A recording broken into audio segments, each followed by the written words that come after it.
公司年终聚会上，每人发了一张恶搞刮刮乐，上面印着虚假的中奖信息，1亿元。我觉得这很无聊，连刮都没刮就直接带回家了。洗完澡出来，发现刮刮乐不见了，而我丈夫脸上洋溢着兴奋的光芒。我刚想解释那张刮刮乐是假的，下一秒婆婆就闯了进来，儿子，现在就跟他离婚。我早说过多少次了，这种没用的女人根本配不上你。现在你是亿万富翁了，有多少好女人等着你挑呢？随便选。丈夫迫不及待地、不假思索地点了点头，好的，妈，我已经约好时间了，明天就去。然后他装作一脸无辜地看着我，你该不会想说那张刮刮乐是你的吧？我已经看过了，上面没写名字，谁拿着就是谁的。玛格丽特·卡拉汉，我妈说的对，你是个没用的女人，已经配不上我了。我的心瞬间凉了半截。我转过身，放下了用我100万美元年终奖给他买的礼物。既然他觉得我配不上他，那他也不配得到任何东西。你没听见吗？赶紧去收拾东西，立刻滚蛋！不要脸的女人！你该不会离婚了，还想赖在这房子里吧？我婆婆塔比莎，胡佛得意地指着我，就算我儿子现在有钱了，他也不傻。养了你这么多年，要点青春损失费完全合理。我愣在原地，盯着我丈夫布莱斯·胡佛，过了好久，才终于喃喃道：“你真的要离婚？”他冷冷地看着我，眼神里满是毫不掩饰的厌恶。没错，我娶你这么多年，一直是我在付出。你为我做过什么？你连一块劳力士都没给我买过。你没给我任何情感价值，所以我现在有钱了，想结束婚姻，你只能怪自己。我突然意识到自己有多可笑。结婚5年，我每月5万的工资全都上交，就连婚后买的房子和车子也都写在他名下。我送他的表确实不是劳力士，但价值高出数倍。就这样，他还说我没给他提供情绪价值。见我沉默，塔比莎以为我不愿意，立刻炸了。你该不会想抢我儿子的刮刮乐吧？那是我儿子的，跟你没关系。你从不努力赚钱，现在倒惦记起我儿子的钱了，真不要脸。外面谁不说布莱斯娶了个没用的老婆？我觉得他们说的太对了。布莱斯瞥了一眼旁边，妈，别说了，丢人。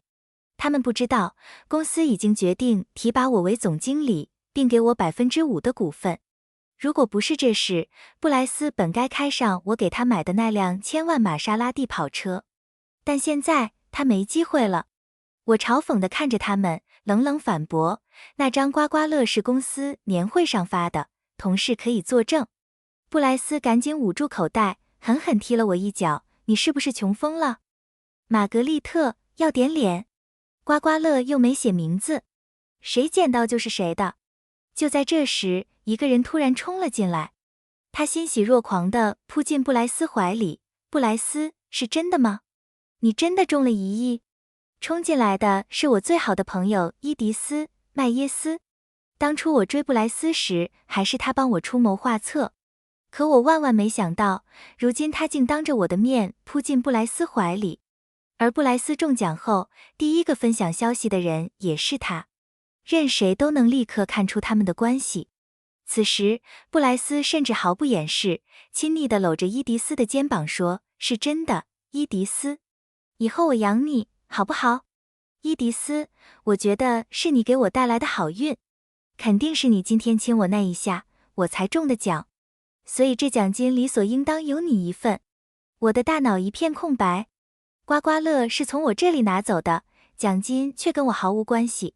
而他仅仅因为和他偷情，吻了他一下，就能分一杯羹。看着这一幕，我只觉得恶心反胃。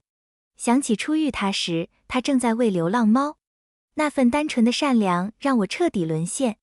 所以我追了他3年，婚后更是加倍珍惜。记得几年前公司效益不好，年终奖没发多少，我还因为没钱给他买礼物而内疚。如今我终于熬出头，今年公司给我发了1000万的年终奖。可谁能想到，一张假的刮刮乐竟让我看清自己所有的深情有多荒唐。我深吸一口气，离婚可以，但我肚子里的孩子怎么办？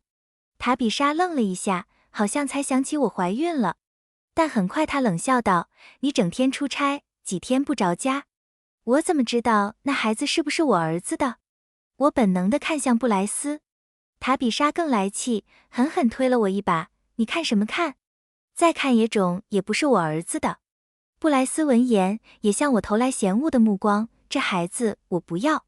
听他这么说，我反而有种诡异的轻松。虽然为孩子感到心痛，但想到离婚后能彻底摆脱他，我还是笑了。他边说边拿出手机预约手术，才3个月而已，打掉。我现在是亿万富翁，凭什么让我的孩子有你这种没用的吗？塔比莎赶紧附和，就是打掉。有钱了以后想生多少生多少。现在离婚没孩子，分给玛格丽特的钱更少。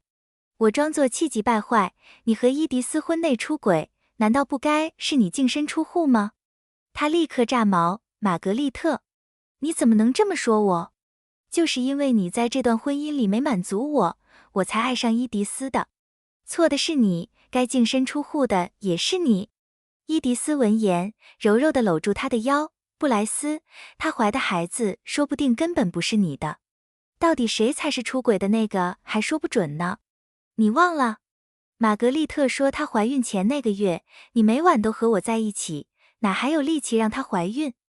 上个月，我突然想起有天晚上和布莱斯视频，他满头大汗，气喘吁吁。他说他在健身。现在我终于明白他是在做什么运动了，也终于明白我所谓的好闺蜜早就和我丈夫搞在了一起。见我不说话，布莱斯怕我反悔，赶紧补充，玛格丽特，这事由不得你不同意。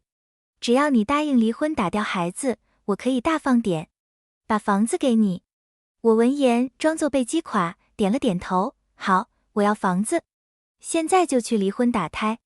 布莱斯动作飞快，生怕我反悔。到了民政局，工作人员递来一叠文件，财产分割协商好了。布莱斯抢过笔，立刻签字，房子归玛格丽特，存款反正也不用分，他穷得叮当响。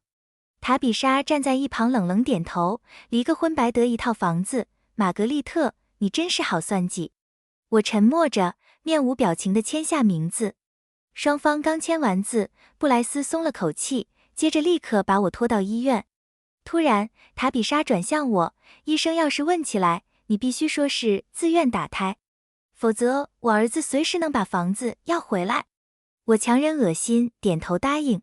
反正我本就不打算要这个孩子。医生看着 B 超单，推了推眼镜，3个月了，胎儿发育得很好，是你们盼了好久的那个。确定不要了？当然，布莱斯脱口而出，只要能马上做手术，多少钱我都出。这样他以后就不能用孩子当借口找我要钱。打胎，走廊传来一声惊呼，母亲拿着检查报告，气喘吁吁地冲过来，布莱斯，你刚才说要把孩子打掉。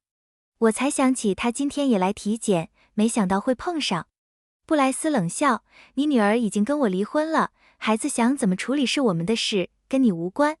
母亲冲上前拉住布莱斯的手，不行啊，打胎很伤玛格丽特身体的，而且这孩子不是你们一直想要的吗？要是吵架了，可以跟妈妈说。布莱斯一把推开他，谁是你儿子？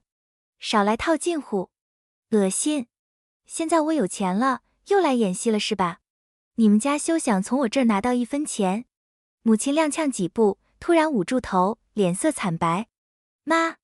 我赶紧扶住她，没事，她想打就打，我能处理。母亲在我怀里发抖，嘴唇发紫，别打！死老太婆！塔比莎指着母亲骂道，就算你今天死在这儿，我儿子也不会再要你女儿。再说了，谁知道你女儿肚子里的野种是不是我儿子的？母亲脸色剧痛，我猛然意识到这是中风症状。我立刻喊一声，我妈中风了，快来人！伊迪丝却冷笑，布莱斯，别信他们，他们就是看你有钱了，想在离婚手续办完前再讹你一笔，装的真像，见不见啊？布莱斯闻言，嘲讽地看我一眼，你妈就是装的。再说了，我又没用力推他，就算真死了也不关我事。我震惊了，母亲待他比亲儿子还亲，不仅一日三餐顿顿做好，还拿自己的退休金给他报旅游团。得知我怀孕时，怕他压力大，甚至跟我商量要把老家房子过户给他名字。现在他居然能说出这种话，没等我反应，他就带着伊迪丝和塔比莎匆匆走了。我没理他，直接把母亲送进急诊室，之后头也不回地走进了人流手术室。30分钟后，我看到了伊迪丝刚发的视频。视频里，他和布莱斯在全市最贵的酒吧激情拥吻，喊着今晚全场由布莱斯公子买单。全场买单？那家酒吧人均消费至少2万。我冷笑一声，立刻停掉了所有我给布莱斯办的卡和额度。果然，几小时后，布莱斯打来电话怒吼：“玛格丽特，谁让你停我卡的？马上过来结账！”我不禁苦笑反问：“都离婚了，还让我付钱？布莱斯，你觉得我疯了吗？”他顿了一下说：“等我明天领了奖就还你，就500万而已，你至于这么小气吗？”我没说话，直接挂断拉黑。他难道还以为我会像以前一样惯着他？真以为那钱是他的了？挂断电话后，我拨通了另一个号码：“喂，是瓦格纳侦探吗？有件事想麻烦你。”第二天一早，我守在母亲病床前，她脸色苍白，依旧昏迷虚弱。医生说她受了刺激又遭撞击，需要长期静养。我点点头，出门买早餐，却在门口撞见了布莱斯一行人。这时我才想起，医院离兑奖中心很近。他们一见到我，脚步顿住。布莱斯愤怒地瞪我：“就因为500万你就拉黑我？你太过分了！害得我在酒吧签担保书，说今天一定还。等我把奖金兑出来，要你好看。”他身边还跟着几个染黄毛的混混。我劝过布莱斯多次别跟他们来往，他却阳奉阴违。那几个混混对我露出残忍的讥笑：“听说你妈中风住院了，一天好几千呢，没钱就赶紧抬回家等死吧。看这表情，该不会是来求布莱斯可怜他，指望他掏钱救那老不死的吧？”布莱斯心软不得，他家这种垃圾就该彻底消失。伊迪丝挽住他胳膊：“布莱斯，咱们快去兑奖，等钱到手，再慢慢收拾这个没用的女人。”一听兑奖，布莱斯眼神兴奋起来，冷笑道：“玛格丽特，没了我你什么都不是。今天我就让你看看什么叫做1个亿，等着羡慕死吧。”塔比莎在一旁得意洋洋。正说着，一辆面包车停在我们面前，下来几个彪形大汉。为首的花臂男恶狠狠道：“昨晚酒吧消费500万，你自己担保今天还。”布莱斯吓了一跳，不耐烦道：“急什么？又不是不给你。”伊迪丝立刻挡在布莱斯面前：“催什么催？不就500万吗？等我们办完事，马上给你结。告诉你，从今以后，我们就是你们酒吧的顶级 VIP， 再敢怠慢，把你们全开除。”几人翻着白眼，转身一起走进兑奖中心。布莱斯自信满满的把刮刮乐递给工作人员：“你好，兑奖1个亿。”工作人员拿起刮刮乐，反复查看后又过了遍机器。滴一声后，机器提示无效刮刮乐。